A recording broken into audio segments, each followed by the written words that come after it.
చేస్తారండి? ఓకే, ప్రభుత్వానికి నిజాయితీ ఉండాలి, చిత్తశుద్ధి ఉండాలని చెప్తున్నారు. దానికోసం తెలంగాణ యాసల నియత అంటారు. ఎస్, మీకు ప్రధాన ప్రత్యర్థి తెలంగాణ రాష్ట్రంలో ఎవరు ఉండబోతున్నారు? బీఆర్ఎస్ఆ, కాంగ్రెస్ పార్టీ? డబుల్ డిజిట్లో పుష్కలంగా భారతీయ జనతా పార్టీ సీట్లు గెలుస్తుంది. కొన్ని జాగాలలో బీఆర్ఎస్ ఎక్కడ ఉంటుందేమో, కొన్ని జాగాలలో కాంగ్రెస్ ఎక్కడ ఉంటుందేమో. ప్రజలకు ఇచ్చిన హామీలు మేము నెరవేరుస్తున్నాం, ప్రజలంతా మా వైపు ఉన్నారని కాంగ్రెస్ పార్టీ చెప్తుంది. కాంగ్రెస్ ప్రభుత్వ వ్యతిరేకత ఆల్రెడీ స్టార్ట్ అయింది, మా వైపే బీఆర్ఎస్ వైపే ఉన్నారని బీఆర్ఎస్ నేతలు చెప్తున్నారు.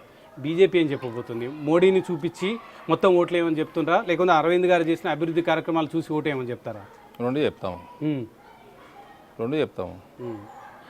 మోడీ అందరు కూడా తెలంగాణలో మీ పార్టీ నేతలు మాట్లాడేటప్పుడు కూడా మోడీని చూసి ఓటేయండి, మోడీని చూసి ఓటేయండి అని చెప్తున్నారు తప్ప ఒక పార్టీ లీడర్గా ఒక నిర్మాణాత్మక అభివృద్ధి ఏం చేసాం, తెలంగాణ కోసం ఏం అభివృద్ధి చేసామని చెప్పడం లేదనేది. ప్రపంచంలో మోస్ట్ పాపులర్ నాయకుడు మాకున్నాడు, చూపించి ఓటేయడం అడగడం తప్పేమన్నదండి? తప్పని అడగడం లేదు. మరి మీరు రాష్ట్ర నాయకులు కానీ కేంద్రంలో మంత్రి ఉన్నారు, మీరు చేసిన అభివృద్ధి తెలంగాణకి ఏం చేసామని చెప్తారని అడుగుతున్నారు.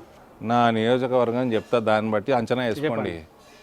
ఒకటే ఒక నేషనల్ హైవే 4,200 కోట్లు, 3,100 కోట్లు నా నియోజకవర్గం పరిధిలో ఉన్నది.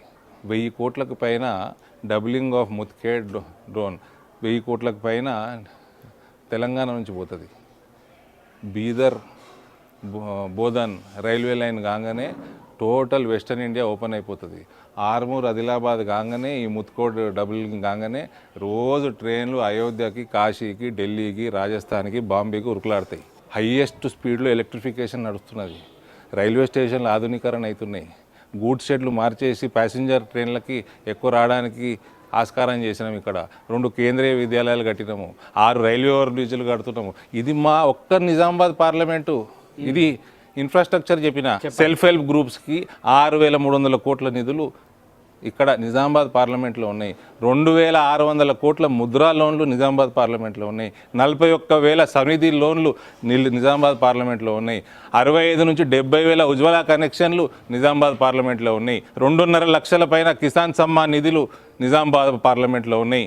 7 లక్షల దాకా ఆయుష్మాన్ భారత్ కార్డులు నిజామాబాద్ పార్లమెంట్లో ఉన్నాయి. సుకన్య సమృద్ధి యోజన కింద 60,000కు పైన మహిళలకి, చిన్నపిల్లలకి 8.5% నరేంద్ర మోడీ వడ్డీ కడుతున్నారు డిపాజిట్స్ మీద. జీవన బీమా 4 లక్షల రూపాయలు, సుమారు 8 లక్షల మెంబర్స్కి నిజామాబాద్ పార్లమెంట్లో ఉన్నాయి. ఇది ఇండివిజువల్. ఇన్ఫ్రాస్ట్రక్చర్ చెప్పినా, ఇండివిజువల్ చెప్పినా, రైతాంగం చెప్తే చరిత్ర తిరగరాసినాం. చెరుకు 340 రూపాయలు ఇవాళ క్వింటాల్కి ఇస్తున్నాము. ఆ లెక్క ప్రకారం చెరుకు ఫ్యాక్టరీలు ఉండి చెరుకు పంట ఉంటే 2,10,000 ఎకరానికి రైతు సంపాదిస్తుండే. ఇవాళ ఇక్కడ అగ్రికల్చర్ పాలసీ లేక ఈ రాష్ట్రంలో 10 సంవత్సరాలు కాంగ్రెస్ పార్టీలో లేక, 10 సంవత్సరాలు బీఆర్ఎస్ పార్టీలో లేక, ఇప్పుడు వచ్చిన ప్రభుత్వానికి అవగాహన లేక ఇక్కడ అగ్రికల్చర్ పాలసీ లేదు. ఒక్క ఇండస్ట్రీ, అగ్రిబేస్డ్ ఇండస్ట్రీ వచ్చింది లేదు ఈ రాష్ట్రంలో. కాళేశ్వరంలో 1 కిలోమీటర్ కెనాల్ సిస్టమ్ లేదు. ఆయకట్టు 1 ఎకరం పెరగలేదు. ఈయేలటి వరకు కాళేశ్వరంలో ఉన్న బండారం ఈ ప్రభుత్వం బయట పెడతలేదు. మ్యాచ్ ఫిక్సింగ్ ఉందా 2 పార్టీలకు మధ్య? అది మీరు చేసుకోండి ఇన్వెస్టిగేషన్. ఎందుకు బండారం బయట పెడతలేదని మీరు అన్నారు కాబట్టి అడుగుతున్నారు. 1 కిలోమీటర్ కెనాల్ లేదు, గ్రహించాల తెలంగాణ సమాజం. లిఫ్టు సంపు పంపు 1,50,000 కోట్లు స్వాహా. దానికి వాళ్ళు చెప్పేది ఆయకట్టు పెరగలేదు. గ్రౌండ్ వాటర్ డెవలప్ ఎట్లా చేయాలి? రేవంత్ రెడ్డి గారు గుజరాత్ మోడల్ మాట్లాడినరు. 1,60,000 చెక్ డ్యాములు కట్టి నయా పైసా అప్పు తెచ్చుకోకుండా గ్రౌండ్ వాటర్ పెట్టిన ఘనత నరేంద్ర మోడీ గారిది.